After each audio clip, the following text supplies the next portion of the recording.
Hey everyone, this is the second part of last week's episode. If you didn't hear it, hit pause, go back a week to catch up. Can it be different? Yeah. Can there be happiness and Yeah. laughter? That's what we had at home. Right. Yeah. And so that's what, for me, that's what got me, into this industry to try to change that. Hi everyone, I'm Lexie Callies. Do you feel the squeeze of caring for an elderly loved one and school-aged children? Then welcome to the Sandwich Stories. Let's dig in. And so Was that when that happened, was it kind of a family decision, like you all got together and chatted about it? Yeah. And I think, again, my mom, she, It's a hard choice.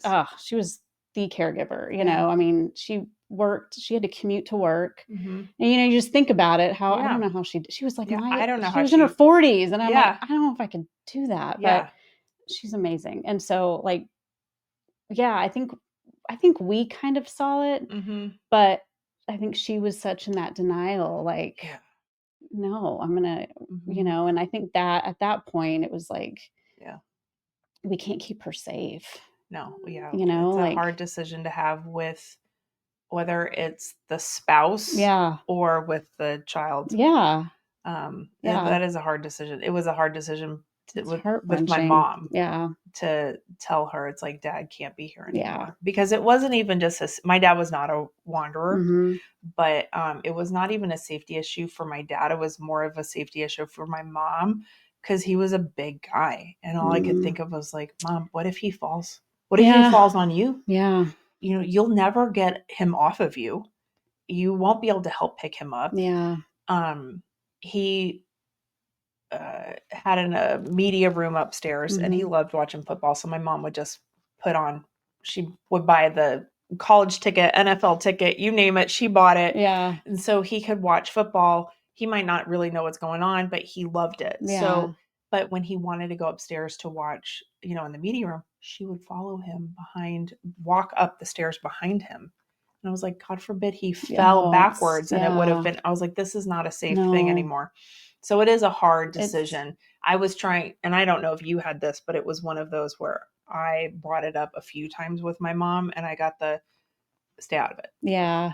It's not, this is my job as a wife. This is what I'm supposed to do. Yeah. And it is a sense of duty. Mm-hmm. I feel that. Yeah. I have those times where people will say things to me. I'm like, well, of course it's my mom. Like, why wouldn't I not do this? Yeah. And so for me, I understand some people who don't have that initial sense or sense of duty. It's not even I take it on as a sense of duty. I think I don't want to say that someone who chooses not to be a caregiver for their family, they're not doing anything wrong. Y'all aren't doing anything wrong. I promise you. It's just my own personal, it's who I am. Yeah. It's just who I am. But I think it's just, you take that on and you say, well, of course I would do this. Yeah.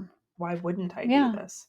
And I think spouses have the same. I think, for sure. It's really hard. But yeah, if you are that child, you're like, yeah, of course I'm going to. Yeah.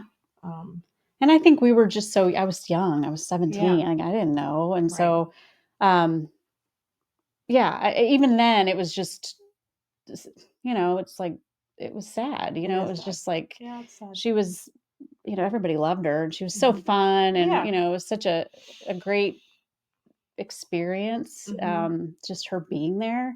But and again, it was so, this was again back in the 90s. And so we didn't have, luckily we have the resources we have now. There weren't many places. No. And it just, having to move her, she was very upset. She was very angry at my mom. Oh, and so that's a whole other piece. Yeah. But then you're leaving your loved one. You don't know, with strangers. Yeah, I know, it is hard. Yeah. And so, was she close? Were you able to find a location that was close? Semi-close. Okay. But not super close. There wasn't many places, and she wasn't suitable for like an assisted living. She She had to go to memory because care. she was going to leave. Yeah, she was gonna walk away. She's going to walk away. Yeah, that is hard when you're in a facility like assisted living that is not locked down. Yeah. And so you have to have a memory care facility. Yeah. Or and yeah, you're right. In the 90s, those weren't as available. And yeah, and not all of them were great. It was not. Some of them can be a little scary. Yeah. Even today, they can be, which is sad. But if you can, even then, if you could find a really good location, you're going to say, yes, this is. Yeah. And I think, it's all about the people, it's and always the people. I remember being like 18 going, I went and saw her a lot. That's where I knew like, this is my calling. Because I just love to be there. But I remember thinking, why isn't anybody smiling? Why isn't, and I didn't know, like, is this normal? Do they like not like their jobs? Like, this is my grandmother. And so, I was like, I want to change that. Oh yeah. I wish it was different. Can it be different? Yeah. Can there be happiness and laughter? That's what we had at home. Right. Yeah. And so that's what, for me, that's what got me, into this industry to try to change that. And so when you went to college, what was your career path in college to focus, to be able to come back to working in? So I was at UNT, right? And I was lost, like most of that. Yeah, I was like, I don't know what I'm doing. And my sister was the one who was like, yeah, this is where you belong. And I was like, oh, okay. Is there a degree in this? And she's like, yeah, it's at UNT. And so they are one of the facility. I had a friend in my kinesiology class, and she was in geriatric specialty. And that's what I did. Yeah. And so I did that, and still didn't kind of know like what I was going to do. I can't be a nurse. I know I wasn't going to go that route. Yeah. But I did found a job. My first job was as a memory care director right out of college. Wow. And that's great. And so I just kind of realized, like, I also didn't know that memory care didn't have to be scary. Like my grandmother's was like, it was not pleasant. And so to see that it doesn't have to be that way. No, it doesn't have to be that way. And I find that there's still plenty of opportunities, even with everything we know now, how to make it better and how to change it. And there's some people I want to have on as guests. I'm hoping to get them on, but there's one is actually a Montessori for dementia and memory care. So I know some people at the Montessori Institute here in Dallas, and I'm hoping to have them on that would be and great. Talk about that, because it doesn't have to be scary. No. But I think it's also and I don't, you might be able to speak to this more, but the way the United States runs memory care and nursing home and assisted living is different than the way some other countries run theirs. And I think we just haven't gotten there yet. Yeah. I think we're still a little too institutionalized, whereas I feel in other countries, they have more of a homey feel. They provide more activities that we aren't offering yet. So I'm hoping there are some things that come. But I mean, you were so young, you probably brought in a fresh perspective of what there could be. And I think, I was fortunate to work for a company that does memory care really well. Okay. And so it was, I think it all, again, comes down to the people. You can have the most beautiful community out there, but if you don't have the right people, so hiring the right people, and keeping the right people, and also, even our most confused residents can sense if someone's genuine or not. Yes. So it's, you can't just love old people, you have to really have a passion, especially with memory care, to do that job. It's a grind. It's really hard. Yeah, it's a grind. I think for me, being a memory care director, I did that role for 4 years at this community, 3 years. It was the most beautiful Mm-hmm. experience. Mm-hmm.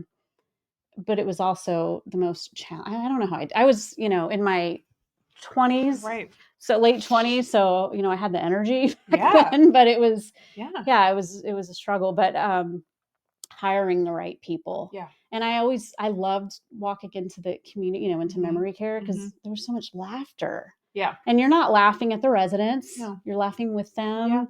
Yeah. It's, Mm-hmm. smiles, Yeah. and they respond to that in Mm-hmm. such a positive way. Yeah. And that's what I never saw with my grandmother. And Right. so for me, it was like, I'm going to do this Mm-hmm. and try to make a difference. And, Yeah. I didn't want other families to kind of go through what we went through. Yeah. And so, you always want to make it better. You want to leave yeah. it better so that the next group can come Yeah. in and it's better for them too. And we Yeah. did have some really phenomenal caregivers that Oh, I'm took care of sure. my Yeah. grandmother, but I guess the overall environment was more Yeah. sterile, I and understand it's that. like, Yeah, I can understand that. so And that's for me, that's where my passion for memory care is. Mhm. Just, I just love it. And Yeah. it's just it's a beautiful place. And activities and programming and all of that is so important Mhm. to them having successful days. Yeah. So, Yeah, and I think that's hard because sometimes you have to um sometimes I see activities that they do at my mom's facility and they're great, and sometimes I was like, I could do this better. yeah. We could do this instead. But then I also have to sometimes realize that you have to sometimes make activities like for the average. Yeah. So you're making activity accessible for the average within that building. Yeah. So I know that is sometimes hard.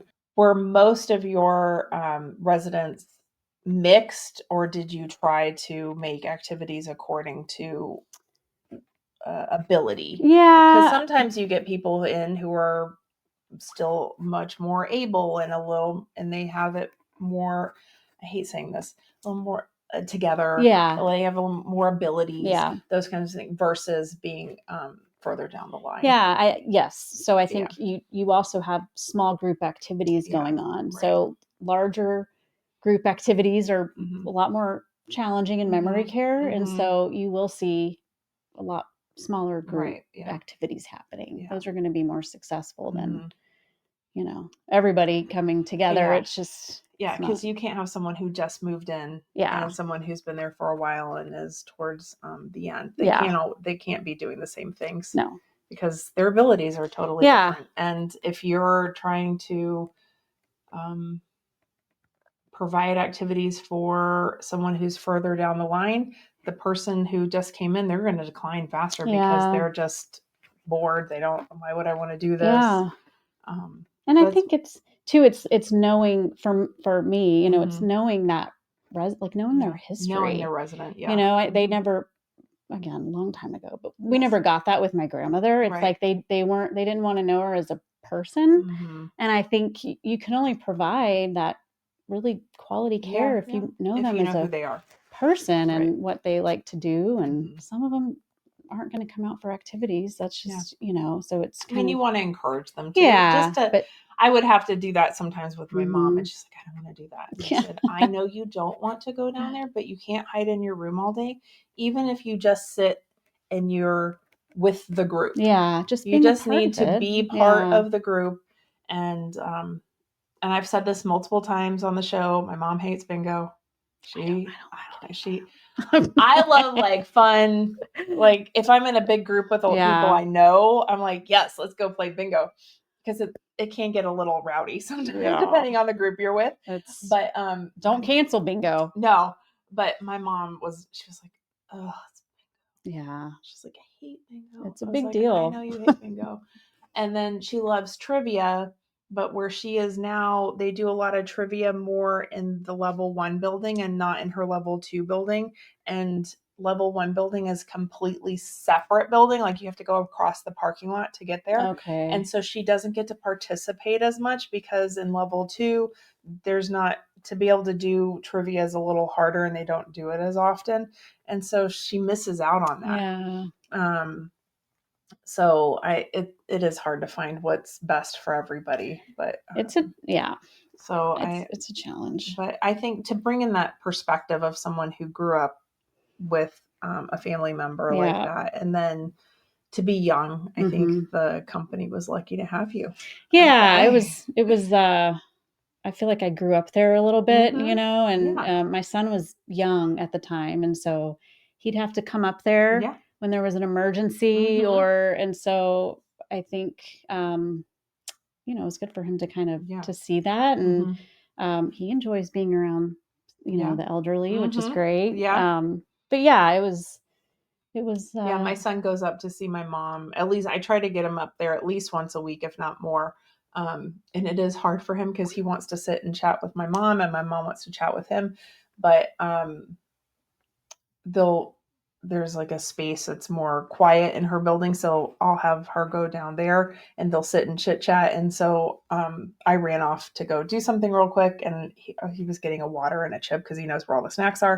And I was like, "What are you doing? Where's Grammy?" He goes, "Oh, that one lady that keeps following me. She's sitting next to me and it's weird." Yeah. And I was like, "I know, but you're there to talk to Grammy. So just let her sit there. She's sitting next to you, so you can kind of turn your back a little bit and focus on Grammy, and that will be fine.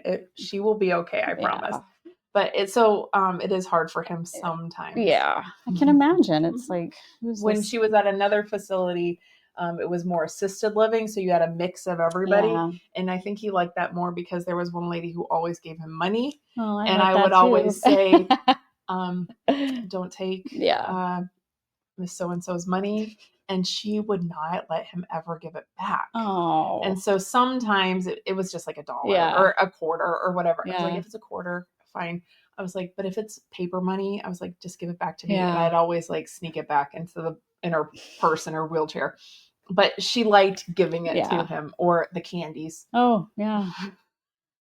Yeah. There was one lady in particular, I thought, oh no, what is she going to pull out of her purse? Because she always had like mini vodkas in her handbag. And I thought, one day she's going to give my son a mini vodka. So I was like, oh, well, okay. It was always candies, but you never know sometimes what could come out of a handbag. Yeah. So I think he liked that one a little more. Yeah. But where my mom is now, they have a resident dog, and he really loves her. He loves Milo, the dog. So that's kind of fun. They have some cats, and he loves a cat. Yeah. And so, which I think is great. I think, and also just children, just bringing in children, like they light up and they love that. And so it is the difference. My dad would light up when my son was around. So that was always nice. Yeah. And of course, my son is my mother's light of her life. He can do no wrong. Well, it's my son with my parents. He's I was like, oh, okay. So yeah. Well, good. No, I'm glad that was I think it's nice to have that perspective. Yeah. It's like I said, it definitely changed my life, and didn't think I would choose that as a career path, but I'm so glad I did. And I feel like I was able to help families, and that's why I didn't want to get, after the pandemic, I didn't want to go back to a community and do that role. I think I just needed a break. Of course. So in this role,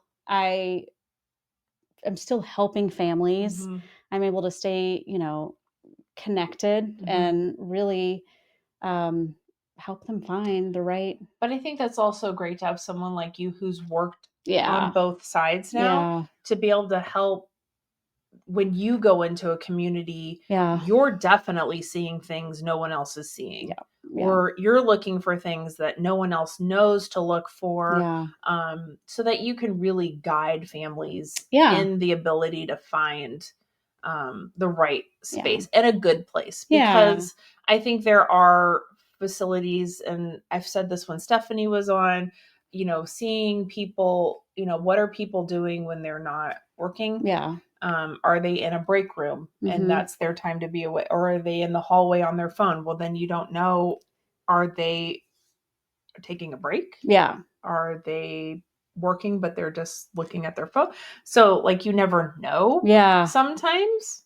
Well, and I think it's important for families to, of course, you have to meet with the sales director. Like that's just the process. No, you have to. But you I need think to. there's a. Yeah, I think meeting the executive director, knowing who that is, as well as the nurse. Those are the two people you're going to be communicating with. Yes. Because once you move in, the sales director goes on to help the next family. Person, yes. And you don't. So it's. Right. Yeah, and I think just like when I was trying to find a daycare for my son, that was so hard. I would go at different times, when they're not expecting me. And it's really the same with, with a facility. Yeah, because we know the tour's coming. Yeah. And so everyone's. Yeah. You're going to put on the dog and pony, different. Right? Yeah. You're going to show all the best. Yeah.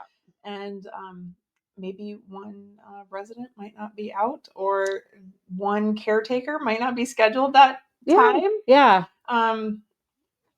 It's the way it is sometimes, because and I understand they have a job to do. Yeah. They're not, and they want to put their best foot forward. Yeah. But like you said, showing up, I do this all the time. I show up at all times, every day. You never know when I'm going to walk in the door. And I think, it's good, because I've always said that you're the number one advocate for your loved ones, but sometimes for the people who don't have the loved ones coming in, you're also an advocate for them, because what you're seeing and calling out will be better for those who don't have the loved ones to say something. Yeah. So even if it's just me saying something that could help my mom, it's going to help other residents. Yeah. Or sometimes you see something with another resident. Yeah. And you need to say something. It's like, hey, I saw so-and-so, or, I don't like to be a tattletale. I don't want to get anybody in trouble. But when you do see certain things that need to be addressed, then whether it's your loved one or not, you shouldn't turn a blind eye. No. You've got to say something. And I there's no perfect community. No, never. I think it's important to set up expectations with families, because no one's going to take care of your loved one the way. No, they're not. And if you did find that person, oh, good Lord. Yeah. And how much can you pay them to come live at your house and take care of it?